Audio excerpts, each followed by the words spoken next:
Chers amis téléspectateurs de Patches TV, bonjour. Je suis Aline Semasaka et j'ai une grande joie d'être avec vous ce matin pour l'émission de l'école de dimanche. Aujourd'hui, c'est le dimanche, 13e dimanche du temps ordinaire, année B. Et nous allons parler de la foi. J'ai une histoire spéciale à vous raconter ce matin. Et à la fin de l'histoire, je vais vous poser quelques petites questions et ensemble, on va voir les réponses à ces questions à la fin de l'émission et nous parlerons de la leçon que l'histoire d'aujourd'hui nous laisse.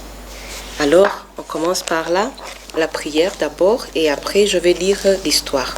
Au nom du Père et du Fils et du Saint-Esprit, Amen. Merci Seigneur de nous donner ce moment de parler de toi. Nous voulons te connaître mieux. Nous voulons avoir la foi en toi. Donne-nous cette grâce parce que nous avons cette volonté. Gloire au Père, au Fils et au Saint-Esprit, au Dieu qui est, qui était et qui vient pour les siècles des siècles. Amen. Au nom du Père et du Fils et du Saint-Esprit. Amen. Alors l'histoire d'aujourd'hui va nous parler de la guérison d'une femme et la fille de Jaïros qui est rappelée à la vie. On trouve cette histoire dans l'évangile selon saint Marc au chapitre 5, versets 21 à 43. Évangile selon saint Marc, chapitre 5, versets 21 à 43. Quand Jésus eut regagné en barque l'autre rive, une grande foule s'assembla près de lui. Il était au bord de la mer. Arrive un des chefs de la synagogue nommé Jaïros. Voyant Jésus, il tombe à ses pieds et le supplie avec insistance en disant : « Ma petite fille est près de mourir. Viens lui imposer la main pour qu'elle soit sauvée et qu'elle vive. » Alors Jaïros, le chef de la synagogue, il s'est agenouillé devant Jésus pour lui dire : « S'il te plaît Jésus, viens sauver ma petite fille parce qu'elle est très malade et elle va bientôt mourir si tu ne viens pas. » Alors Jésus, il accepte et il s'en va avec lui. Une foule nombreuse le suivait et l'écrasait. Il y avait beaucoup de gens qui l'ont suivi quand il est parti avec Jaïros. Une femme qui souffrait d'hémorragie depuis 12 ans, avait beaucoup souffert du fait de nombreux médecins et avait dépensé tout ce qu'elle possédait sans aucune amélioration. Au contraire, son état avait plutôt empiré. Alors, parmi les gens qui suivaient Jésus, il y avait une femme qui avait entendu parler de Jésus qui faisait des miracles. Elle s'est décidée aussi à suivre les gens, à suivre la foule qui suivait Jésus avec Jaïros. Après, elle vint par derrière dans la foule et toucha son vêtement. Elle a touché le vêtement de Jésus. Elle se disait : « Si j'arrive à toucher au moins ses vêtements, je serai sauvée. » En l'instant, sa perte de sang s'arrêta et elle ressentit dans son corps qu'elle était guérie de son mal. Aussitôt, Jésus s'aperçut qu'une force était sortie de lui. Il se retourna au milieu de la foule et il disait : « Qui a touché mes vêtements ?» Ses disciples lui disaient : « Mais Jésus, tu vois toute cette foule, tout ce monde qui est derrière toi et tu te demandes qui t'a touché ?» Alors, Jésus continue de regarder autour de lui.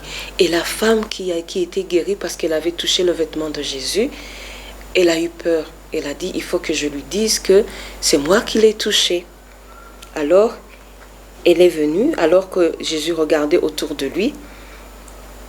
Elle a dit, elle vient se jeter à ses pieds et lui dit toute la vérité. Et Jésus lui dit : « Ma fille, ta foi t'a sauvée, va en paix. » Qu'est-ce que Jésus a fait quand la femme est venue lui avouer tout ce qu'elle avait, comme elle était guérie? Il lui a dit : « Ma fille, ta foi t'a sauvée, va en paix. » et sois guéri de ton mal. » Il parlait encore quand arrivent de chez le chef de la synagogue des gens qui disent « Ta fille est morte, pourquoi ennuyer encore le maître ?» Mais sans tenir compte de ces paroles, Jésus dit au chef de la synagogue « Sois sans crainte, crois seulement. » Et il ne laissa personne l'accompagner sauf Pierre, Jacques et Jean. Pierre, Jacques et Jean, le frère de Jacques. Alors qui est-ce que Jésus a laissé venir avec lui? Retiens et on va voir ensemble là la réponse. Alors, ils arrivent à la maison du chef de la synagogue, Jaïros. Jésus voit l'agitation des gens qui pleurent et qui poussent des grands cris. Parce que pour eux, la fille de Jaïros était morte. Alors, ils étaient très tristes et ils pleuraient beaucoup. Alors Jésus entre et leur dit, « Pourquoi cette agitation et ces pleurs? Pourquoi vous pleurez? Pourquoi vous êtes tristes? La fille de Jaïros n'est pas morte, elle dort tout simplement. » Et ils n'ont pas cru, ils ont dit, « Ah, Jésus, tu mens.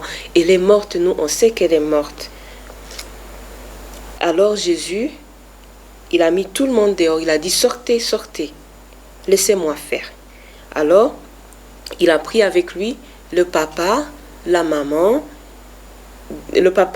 de l'enfant et les 3 disciples qui étaient avec lui, qui sont Jacques, Jean, le frère de Jacques et Pierre. Ils sont entrés dans la chambre et il entre, il trouve l'enfant. Et Jésus, il a pris sa main, il a pris la main de l'enfant et lui a dit « Talitha koum », ce qui veut dire « Fillette, je te le dis, réveille-toi ». Aussitôt, la fillette se leva et se mit à marcher, car elle avait 12 ans. Sur le coup, ils furent tous bouleversés, et Jésus leur fit de vives recommandations pour que personne ne le sache, et leur dit de donner à manger à la fillette. Qu'est-ce que Jésus a fait quand il est entré dans la chambre de la fille? Il lui a pris la main et il lui a parlé. Il lui a dit « Talitha koum », ce qui veut dire « Fillette, je te le dis, réveille-toi ». Et la fille s'est réveillée, elle a vu ses parents et Jésus et ses 3 disciples, et Jésus a dit « Donnez-lui à manger ». Parole du Seigneur. Nous rendons grâce à Dieu. Alors, les questions qui sont liées, je vous ai dit qu'on va parler, je vais vous raconter l'histoire, mais que je vais vous poser des questions. Je les vous ai posées au fur et à mesure qu'on était en train de lire notre histoire. Quel âge avait la fille de Jaïros? La fille de Jaïros, elle avait 12 ans. Et quels sont les 3 disciples qui étaient avec Jésus, qui sont allés avec Jésus chez Jaïros? Jésus est entré chez Jaïros avec Pierre, Jacques et Jean, le frère de Jacques. Et quand Jésus a chassé tout le monde avant d'entrer dans la chambre de l'enfant, il est entré avec qui? Il est entré avec son papa, sa maman et les 3 disciples, Pierre, Jacques et Jean. Alors, qu'est-ce que Jésus a fait pour que la fille soit guérie? Il lui a pris la main et il lui a parlé. Il lui a dit quoi? Il lui a dit Talitha koum. Et Talitha koum, ça veut dire quoi? Ça veut dire fillette ou jeune fille ou petite fille, réveille-toi. Ok? Alors, qui est l'autre personne que Jésus a guérie? C'est la femme qui était malade pendant 12 ans. Et quand elle a entendu parler de Jésus, quand elle a entendu parler que Jésus faisait des miracles, elle est venue, et là, parmi les gens qui suivaient Jésus, de nombreuses personnes qui suivaient Jésus, qui allaient chez Jaïros, et parce qu'elle avait une grande foi, elle a beaucoup cru que Jésus allait l'aider, alors elle a juste touché son vêtement, et instantanément, au même moment qu'elle a touché les vêtements de Jésus, elle est guérie. Alors, est-ce que tu comprends comment Jésus est très, très fort? Jésus fait de grands miracles. Imagine Jésus qui a la grande force Et quand tu as la foi en lui, il suffit que tu lui touches. Nous ne pouvons pas toucher Jésus physiquement parce que nous ne le voyons pas, mais il nous demande d'avoir foi en lui. Alors, qu'est-ce que la foi? On va se poser cette question de savoir qu'est-ce que la foi. Alors, comment est-ce qu'on peut s'expliquer la foi? Je vais vous donner un exemple. Vous voyez, je suis assise sur une chaise, mais avant de m'asseoir, à chaque fois, je ne vérifie pas si Pascal, qui est derrière la caméra, il a bien posé la chaise, ou si je ne vais pas tomber.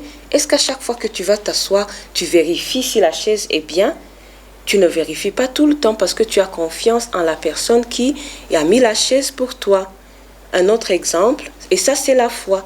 Un autre exemple de la foi, c'est par exemple quand tu vas en voiture à l'école ou dans le bus, tu es sûr que tu vas arriver parce que tu fais confiance en la capacité de conduire de ton papa ou de ta maman ou du chauffeur du bus qui te conduit à l'école ou qui te ramène à la maison.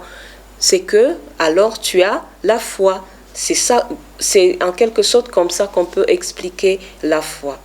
Alors, la femme dont on a parlé, qui a juste touché le vêtement de Jésus, elle avait vraiment cru très très très fort que si elle prend le vêtement de Jésus, elle va guérir. Et Jaïros, quand il est venu, le papa de la fille de 12 ans, quand il est venu voir Jésus, il pensait très fort qu'il allait voir Jésus qui fait des miracles et que sa fille qui était très malade allait être guérie par Jésus. Et tu as remarqué au cours de l'histoire que quand Jésus lui a dit « je vais avec toi » et quand les autres sont venus même le trouver en route pour le décourager, lui dire « non, n'importune pas le maître parce que ta fille est déjà morte », il a cru à ce que Jésus lui disait parce que lui, depuis qu'il a quitté chez lui pour aller chercher Jésus, il avait très confiance en Jésus. Il n'avait pas du tout douté que Jésus allait guérir sa fille. Et même jusqu'à la fin, quand il est arrivé chez lui, il a vu tout le monde, ses sœurs, ses frères, ses parents aussi, et les voisins et ses amis qui pleuraient. Il a dit, mais les gens qui sont venus me voir, ils disaient la vérité. C'est vrai que ma fille est morte, mais il n'a pas hésité. Il a dit, je suis avec Jésus, je suis sûr et certain que ma fille va être guérie par Jésus. Tu comprends l'importance d'avoir la foi? Alors, nous sommes dans des moments difficiles où on rentre à la maison très tôt, on est obligé de porter le masque, on a des gens qui sont malades, qui sont à l'hôpital, il y a des enfants même qui ont des parents qui sont en quarantaine, qui ne peuvent plus jouer bien avec eux parce qu'ils doivent se garder du coronavirus. C'est vrai, ça fait peur.